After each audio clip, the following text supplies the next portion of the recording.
The core reason they don't buy is because you're human, you have a fear of change. If all these other people are doing it, then it must be right. And that's just because it's just been around for a long time. And so that is the most aggressive way to sell when the prospect doesn't feel like they were really sold to. The reality is that everybody wants to buy, but nobody wants to be sold. Exactly. Right? Why are some psychiatrists paid $1,500 an hour compared to others who are only paid $150 an hour? You know what? I don't want to be looked upon as low status. I want to change the way the industry is being looked upon.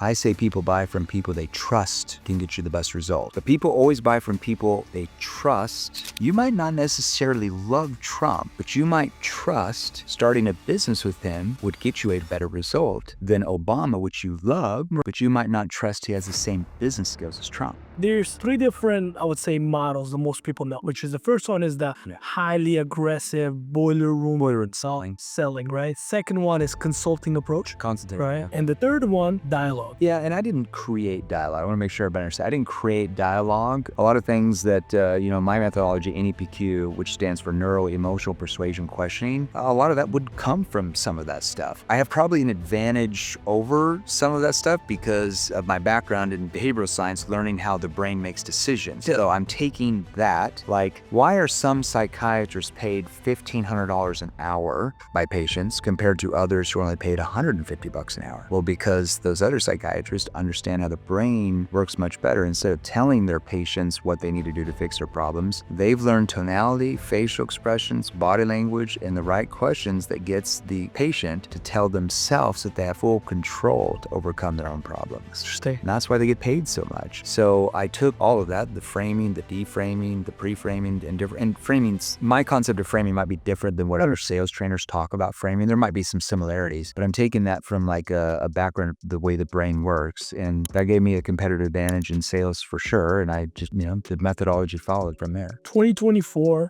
there's so much information in the world. Yeah. Why do you think some people still stuck in this highly aggressive push product sales environment rather than saying, you know what, I don't want to be looked upon as low status. I want to change the way the industry is being looked upon. Once again, it comes back to the herd theory. If all these other people are doing it, then it must be right. And that's just because it's just been around for a long time, right? I think that's starting to dissipate though. I think that's starting to come down a lot. For sure.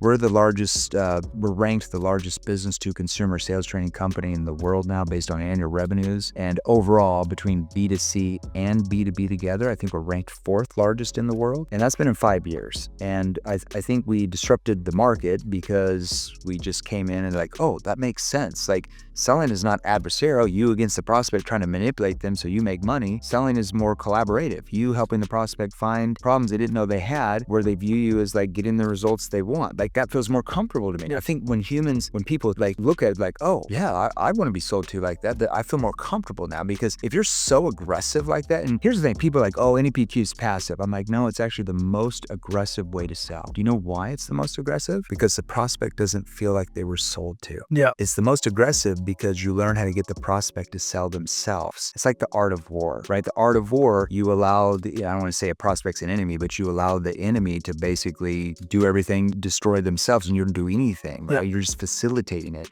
So with prospects, when you learn how to get them to persuade themselves and get them to overcome the fear of change, it's their idea, not the salesperson's idea. That's why they don't cancel. That's why they don't want to charge back. And so that is the most aggressive way to sell when the prospect doesn't feel like they were really sold to. When the prospect feels pushed and pressured, because the reality is that everybody wants to buy, but nobody wants to be sold. Exactly. Right. And I want problem solved. Right. Like, as a sales training company, like, you want to sell more? Yeah, people want to sell more, right?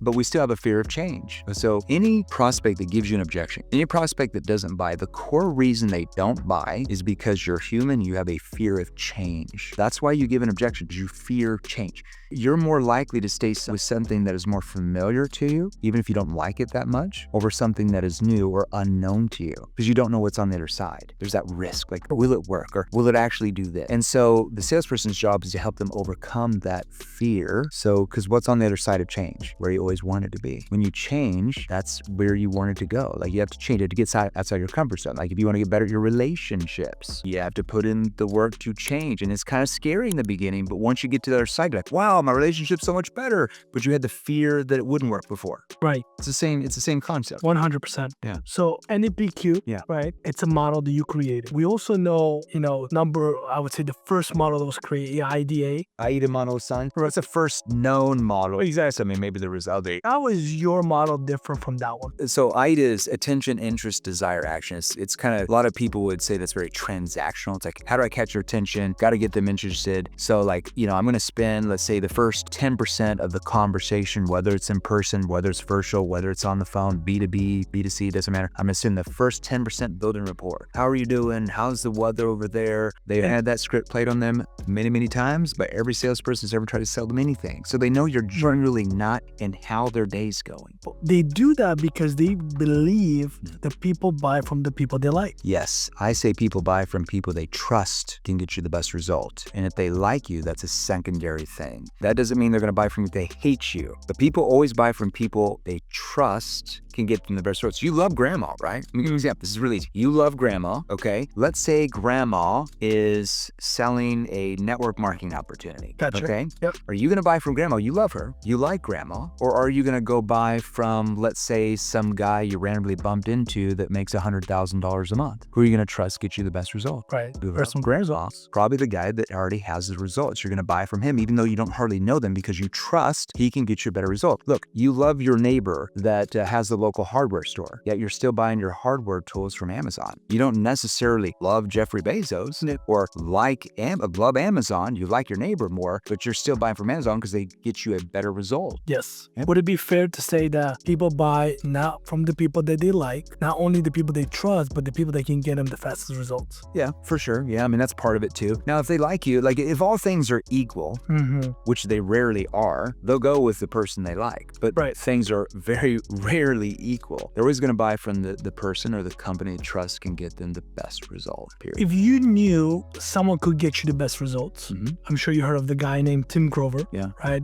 Help Kobe Bryant, Michael Jordan. But a lot of people can't handle his pressure, even though he can get the best result. Would you rather go work with him and get the best result and can't handle his pressure, or work with somebody that makes you feel good, makes you... I think it depends on the personality. It depends on the personality. Like you and I, we're business owners or whatever. We're going to go work with the Tim Grover because we're like, we want that. But it's where you understand that he's going to get us the best result because of that pressure. Whereas somebody that might not have our background would feel uncomfortable with that. It just depends. And then to give you another example about people buy from people they like, that they trust. And let's talk about politics. I'm not political at all. We were just talking about this. Yeah. I have friends that are Democrats, Republicans. I'm a registered independent. I've voted both ways, several elections. I'm just kind of like, I think that person's cooler than the other. Sometimes I'm going to vote for him or her, As a business owner, you just don't want to pay taxes. I'm just like, I don't want to pay taxes. That's, so sometimes I'll vote a certain way because I'm like, oh, they're going to take more money? Like I'm already losing so much money. Like what's going on? But, let me give you an example. Let's say that, because, politics is very heated these days. Everybody has their sides. Yeah, but friends that argue all the time, like, oh, you guys. Let's say that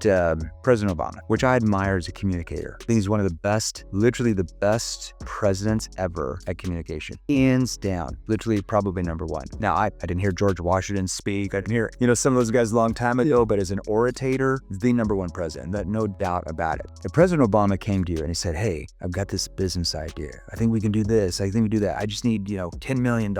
You might be like, okay, maybe. Now, let's say you love President Obama. You'd go to the ball game with him, drink a beer with him, hang out with him. He's likable. You love him. But you might be like, I don't know about the business. Now, let's say that President Trump came to you. Like, man, that guy's kind of I don't like his style, whatever. But he came to you, he's like, hey, I've got this great business idea. We're going to do this, this, and this. You might not necessarily love Trump, but you might trust starting a business with him would get you a better result than Obama, which you love, but you might not trust he has the same business skills as Trump. Right. You see the difference? That's what I mean by that.